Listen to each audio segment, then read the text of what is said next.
So, if you are listening to this at your desk right now, you are probably sitting perfectly still. Right, which is exactly what you're supposed to do at a desk, right? Well, yeah, but biologically speaking, that padded, climate-controlled swivel chair you're in, it's doing more active damage to your spine and your cardiovascular system than if you were just completely unconscious, fast asleep in your bed. I mean, it really is the ultimate hidden biological hazard. Like, we are primed to look for obvious physical dangers in a workspace. Mm-hmm. Heavy machinery, loud noises, stuff like that. Yeah, falling object. Exactly. Yeah. But the modern indoor office is this entirely silent trap. So welcome to this deep dive. Today we are dissecting the hidden biomechanical and environmental traps of indoor work. And we've got some incredible source material for this one. Yeah, we are looking at this really extensive, just eye-opening interview between podcaster Chris Williamson and Bob King, who is an expert in workspace design and the founder of Human Scale.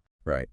And our mission today is to uncover why your setup, whether you are in a massive corporate high-rise or like working out of a repurposed bedroom closet, Yeah. why it feels like it's slowly breaking your body down. And more importantly, we're going to explore why relying on just your personal discipline to fix these issues is, well, it's a completely losing game. That is the core theme we really need to untangle. Because we often blame ourselves, like we think, oh, I have back pain or eye strain or terrible sleep because I just lack the willpower to sit up straight. Right, like, I didn't stretch enough today. Exactly. Yeah. But this conversation fundamentally shifts that blame. Mm. It shows how proper environmental design, not your personal discipline, is the actual key to longevity. So to understand the scope of this, we really have to start with the most obvious pain point, which is the physical toll of sitting. And the stats they lay out in the source are just staggering. They really are. Like 80% of office workers sit for 4 to 9 hours daily. 4 to 9 hours. Yeah, and that directly correlates to a 16% higher risk of all-cause mortality Uh-huh. and a 34% higher risk of dying from cardiovascular disease. I mean, that's wild. And when you factor in, the commute and then just collapsing on the couch after work, a typical office worker's total sedentary time can easily hit up to 15 hours a day. Right. We are essentially going from static to static. But the nuance here is really critical because people love to repeat that headline, the one, sitting is the new smoking. Oh, yeah, you hear that everywhere. But according to the interview, that is a massive oversimplification of the biology. The problem isn't sitting in and of itself. The problem is sitting perfectly still. Yes, because when you are perfectly still, your large muscles like your quads, your glutes, your core, they just disengage completely. They just switch off. Totally offline. I mean, unless you are in a full body cast, sitting at a desk is literally the only time in your life where your large metabolic engines are completely shut down for hours at a time. Which leads to that really jarring fact about sleep from the deep dive. Because we subconsciously toss and turn in bed, to relieve pressure points, we actually engage our large muscles more while we are asleep than we do while we are awake, just staring at a monitor. It's so counterintuitive, but... Yeah. And because we aren't moving at our desks, our bodies default to the path of least resistance. Biomechanically, that's known as the C-spine posture. Right, the C-spine. That's when you are hunched forward over your keyboard, your shoulders are all rolled in, and your lower back isn't even touching the back of your chair. Exactly. And if you look at an anatomical model of that C-spine, your vertebrae are curving forward. So each spinal vertebra is pinching tightly together on the front side while aggressively opening up on the back side. Right. It's exactly like squeezing a jelly donut on only one side. Oh, well, that's a great analogy. Yeah, if you pinch the front of that donut hard enough and you just sustain that pressure, eventually the filling has to bulge and just blow out the back. Ugh. And that is precisely the mechanical pressure you are applying to your spinal discs when you lock into that hunched C-spine. Aside from lifting incredibly heavy weights with terrible form, holding that posture is literally the absolute worst thing you can do for your back. And the medical consequences of blowing out those discs are so severe. I mean, it reminds me of that anecdote they shared about Dr. Stu McGill. Oh, right. The guy who is widely considered the world's leading authority on lower back pain. Right. And Chris Williamson actually drove 2 hours north of Toronto to this town called Gravenhurst just to consult with him. Which is funny because McGill famously doesn't even take private clients. No, he doesn't. But he agreed to do the consult on the condition that Chris came out fishing with him and actually caught a fish. It just paints this amazing picture, right? This wizard of spinal mechanics who apparently looks like Santa Claus on his off day, just holding court on a fishing boat. It really does. But the medical philosophy McGill imparted on that boat is profound. He talked about taking a phone call from a woman in such severe chronic back pain that she was actively contemplating ending her life. Wow. Yeah. And her only perceived lifeline was getting back surgery. But McGill's entire goal was to talk her out of it. Right, because he emphasizes prevention over intervention. Exactly. Yeah. Because surgical intervention often permanently alters the mechanical structure of your back. It frequently lowers your physical baseline. Yeah, they brought up the tragic case of Ronnie Coleman, the 8-time Mr. Olympia bodybuilder. Right. After multiple back surgeries to fix disc issues, his structural baseline degraded so much that he now walks with crutches, he lives with daily pain, he rates as a 9 out of 10, and he relies on maximum legal doses of opioids just to function. It's just devastating. So you have to protect the mechanical integrity of your spine before you ever reach that surgical threshold. But that brings up the big question. If holding that hunched posture is like squeezing a jelly donut until it pops, and the consequences of disc failure are that dire, why do we all instinctively sit that way? Right, like why do we do this to ourselves? And this is where Bob King's perspective in the interview completely flips the script. It really does. Because if you look at the tools we are given, the environment is fundamentally flawed. King tells this origin story of walking into offices in Tokyo, Singapore, Austin, and just seeing thousands of people hunched over their desks. And when he asked them why they sat like that, the universal answer was, it's comfortable. Which makes zero biological sense. None at all. Because if you were relaxing at home watching a movie, you wouldn't sit perched on the edge of the sofa, hunched forward like a gargoyle. You would lean back to distribute your weight. Right. So an ergonomist friend advised King to stop asking why they were hunched, and instead ask the employees, how do you lean back in that chair? And what did he find out? Literally nobody knew how. I mean, unless you were the facilities manager who bought the furniture, unlocking the recline function was a total mystery. Traditional office chairs are covered in this complex array of knobs, levers, and tension springs. Right, so to lean back, you actually have to lean forward first to take your weight off the locking mechanism. Then you blindly fumble under the seat for the right paddle. You hope you twist the tension knob to match your specific body weight, and then you tentatively test the recline. It's a massive physical and cognitive barrier. Exactly, so people just don't do it. The chairs stay permanently locked in an upright position, which forces the user into that static, damaging C-spine hunch. So it isn't user error, it's a profound failure of industrial design. And this is where legendary industrial designer Niels Different enters the picture. Oh, this guy's work is fascinating. He created the Freedom Chair, which, fun fact, Barack Obama notably used in his home office. And later he created the Liberty Chair. Different looked at the mechanical clutter of traditional chairs and just stripped away all the manual knobs and springs. So what did he replace them with? He engineered a linkage system that relies purely on physics. It uses the sitter's own body weight as the counterbalance for the recline. Wait, explain how that actually works mechanically, because it sounds like magic, but it's just gravity, right? Yeah, exactly. When you sit down and push back, the chair pivots based on your specific center of gravity. That means a lighter woman in the 20th percentile for weight and a heavier man in the 90th percentile, they both experience the exact same relative tailored resistance when they recline. Without touching a single dial. Right. It automatically calibrates to the individual. Which is huge because it completely solves the average human fallacy. Oh, the fighter jet study. Yes, they mentioned that famous U.S. military study where they spent millions trying to design the perfect fighter jet seat. They aggregated the measurements of thousands of pilots to find the exact average dimensions, built the seat to those specs, and then discovered that out of all their pilots, exactly 0 fit perfectly into the seat. Right, because by aggregating the data, they designed a seat for a human being that literally didn't exist. Exactly. But difference weight counterbalance physics bypasses that problem completely. And he applied that same rigorous logic to mesh chairs in the early 2000s. When competitors were rushing to copy the famous Aran chair, they were using highly stretchy mesh. But Different refused to do that, right? Yeah, because stretchy mesh inevitably sags under continuous body weight. It creates this hammock effect that rounds your lower back. And to counter that, Companies had to bolt these heavy adjustable lumbar supports behind the mesh. Which is just another manual knob for the user to completely ignore. Exactly. So Difford borrowed a concept from clothing tailors.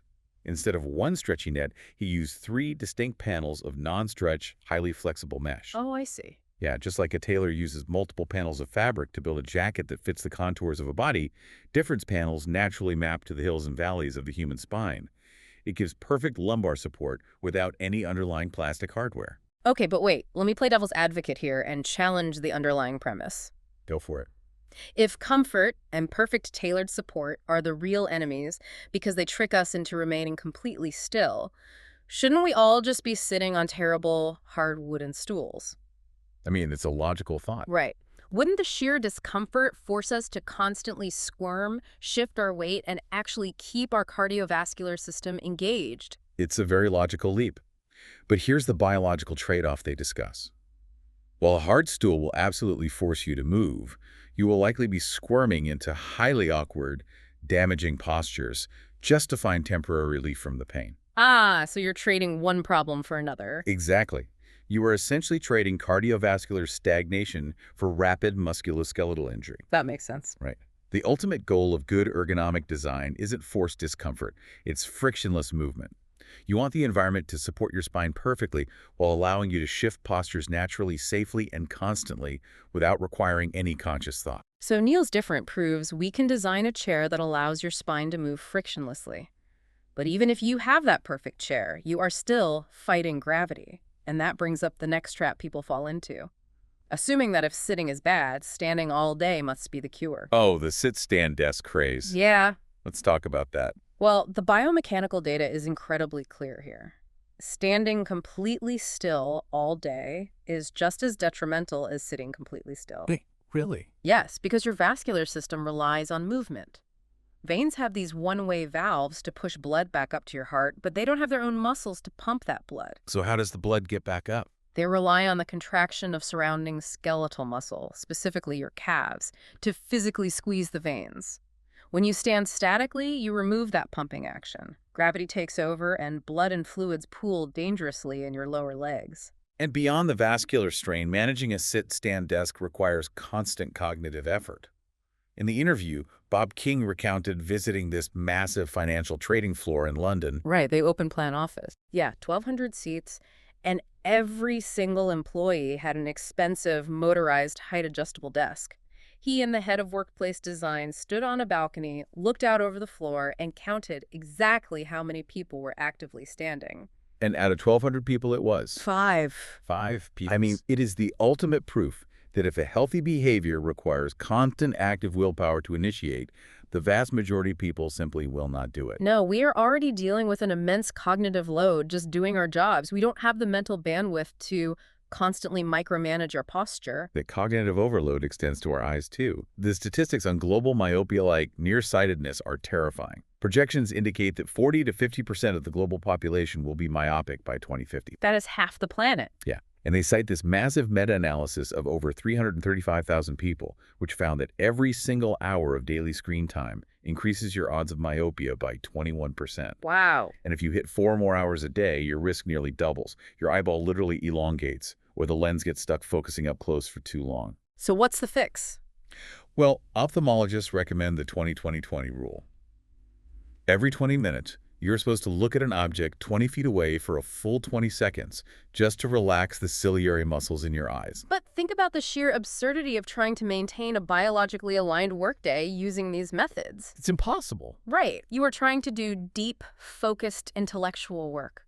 But to keep your body from breaking down, you need a Pomodoro timer telling you when to focus, an alarm telling you to raise your desk, another alarm telling you to sit back down, and a 20-20-20 timer pinging to remind you to stare blankly at a wall. Yeah, it's exhausting just talking about it. You literally have to act as an air traffic controller for your own biology, surrounded by constant alerts. It is an impossible, fragmented way to work. Chris Williamson actually mentioned trying to implement these strict ergonomic rules in his office with his 19-year-old employees, and they completely ignored the protocols. Naturally. Yeah, when you are young, you feel indestructible, and the cognitive friction of managing all those timers is just too high. But here is the craziest part. Even if you perfectly manage that cognitive load, like, even if your chair moves with you, you alternate standing and you rest your eyes perfectly, you are still breathing the air and absorbing the light in that specific room. Right. And that brings us to the completely passive threats of the indoor environment. The invisible hazards. Light and air. Hey. Let's look at the biological mechanics of light first. Because if you spend your workday indoors, under standard artificial lighting, biologically speaking, you are operating in almost total darkness compared to the luminosity of the sun. And the connection between that light deficit and our sleep cycles is profound. Natural sunlight is packed with high-spectrum blue light. During the day, that intense solar light hits the receptors in your eyes and aggressively suppresses your body's production of melatonin. Right, the sleep hormone. Exactly. The graph of your melatonin levels stays completely flatlined during the day. Then, as the sun sets and the light shifts to warm, lower-intensity hues, that suppression mechanism turns off. And that's when you get the spike. Right. Yes, your body experiences a massive, rapid spike in melatonin, which is what chemically drives you into deep, restorative sleep. But when you are indoors all day, there is almost no differential in light intensity. Your office lights are so weak compared to the sun that your melatonin never gets fully suppressed. So you just feel this low-level grogginess all day. And because there is no stark transition from intense light to darkness, you never get that massive spike at night. Exactly. Your melatonin production at noon look incredibly similar to your production at midnight. It completely wrecks your sleep architecture. And we need to clarify something regarding screen time before bed here, because for years we blamed the blue light from our phones for ruining our sleep. Oh, right, the blue light blocking glasses trend. Right. But recent massive studies involving over 120,000 people show that the actual light emitted from the screen only accounts for a tiny, almost negligible loss of sleep, like maybe 5 to 8 minutes total. Wow. So the physical light isn't the problem. No, the true sleep killer is the psychological arousal of doom scrolling. You are lying in bed, reading polarizing news, engaging with hyperstimulating content, and entering an agitated tribal state. Ah, so you are flooding your brain with cortisol and dopamine. Exactly, and then you expect your central nervous system to just instantly power down. It doesn't work. So the cognitive environment is keeping us awake. But returning to the physical environment, there is a chemical reality to your office that you literally cannot out-discipline, and that is indoor air quality. Oh man, this part of the deep dive was shocking. Most standard office desks are manufactured using MDF medium-density fiberboard. It is essentially sawdust, tightly bound together with industrial adhesives, and those adhesives off-gas formaldehyde directly into your breathing zone. Formaldehyde, Yeah. like embalming fluid. Yes, and the commercial carpets under your feet, they are off-gassing VOCs, or volatile organic compounds. Bob King shared an incredibly revealing interaction with an executive at one of the world's largest furniture conglomerates about this. When King pressured him on why the industry fought so hard against putting ingredient labels on their furniture, the executive replied, and I quote, "It's ridiculous. Since last time I checked, we didn't eat the furniture." Who didn't eat the furniture? I mean, the sheer ignorance of that defense is breathtaking. It really highlights a massive industry blind spot. Because as King points out, sure, we don't eat the desk, but we inhale its chemical emissions for 8 to 10 hours a day. Right. Those VOCs enter our lungs and pass directly into our bloodstream. And this is exactly why major institutions like Harvard University and Google now strictly mandate declare labels and HPDs for any furniture they procure. Right. HPD stands for Health Product Declaration. It is essentially an FDA nutrition facts panel, but instead of listing calories and sugar, it lists the toxic glues, formaldehydes, and fire retardants used to build the product. And Human Scale absolutely pioneered this transparency. Even though they are a relatively small player in the global furniture market, at one point they held 80% of all the HPD ingredient labels in the entire industry. 80%? Yeah, they were literally the only ones willing to publicly prove their materials weren't toxic. That's a huge deal. And beyond off-gassing, building materials present another biological hazard: mold. Oh, right. Especially in poorly ventilated or humid climates, the paper backing on drywall can become a breeding ground for toxic mold spores. Yeah. Chris Williamson actually detailed his own severe health crisis after being exposed to toxic mold in a newly built house in Austin. Yeah, it triggered what is known as CRS, chronic inflammatory response syndrome. Which is terrifying. Because CRS isn't just a standard allergy. It is a condition where your immune system loses the ability to recognize and clear biotoxins. So your body just stays locked in a permanent state of high alert. Exactly, triggering systemic inflammation that derails your entire life. They mentioned it's very similar to what public figures like Michaela Peterson have battled. Okay, I have to play devil's advocate on this one too, though. Let's hear it. When I get into a brand new car or walk into a freshly painted, newly constructed room, I genuinely love that new smell. It smells crisp, like it has never been touched.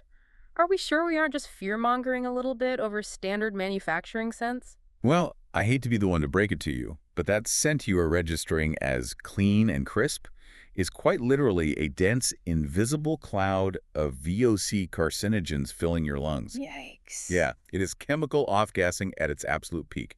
Bob King jokes, but he is entirely serious in his advice, that for your cellular health, you are much better off buying a used car. You let the previous owner breathe in the first 10,000 miles of toxic off-gassing for you. Wow.